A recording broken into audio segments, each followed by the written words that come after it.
just very, very briefly then, and I want to turn things over to our panelists in like 2 minutes, but I just want to say very briefly, from the Interfaith Center of New York's perspective, the unique value of this conversation and this portion of the conference is just what Chloe was saying in introducing the whole conference earlier this morning, is the goal of enriching our mutual understanding of nonviolent direct action by seeing how the principles of nonviolence may be similar and different in a range of faith traditions.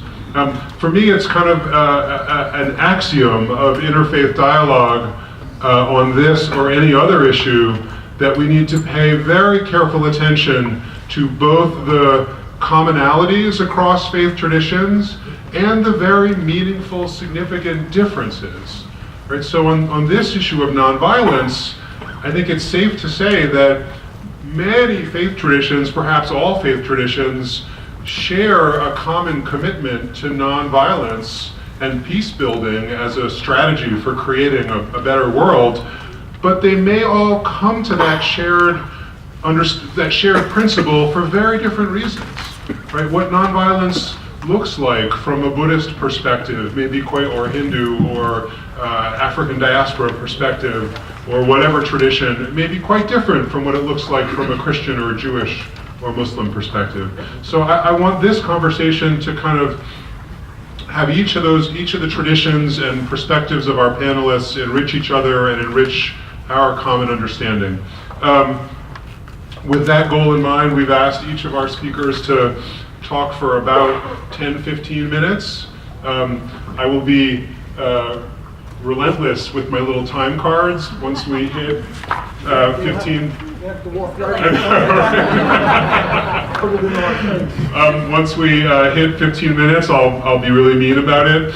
But I've asked each of them to speak for 10-15 minutes to share some of the kind of philosophical and spiritual principles that inform their understanding of nonviolence coming from their particular faith tradition.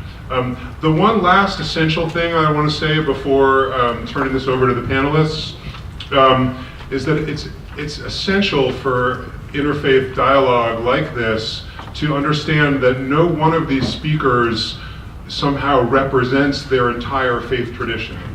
Every faith tradition in the world is extraordinarily internally diverse. In fact, there are people in every one of these four faith traditions who enthusiastically embrace violence as a means of social change, right? In every faith tradition. And then, thank goodness, there are people who don't.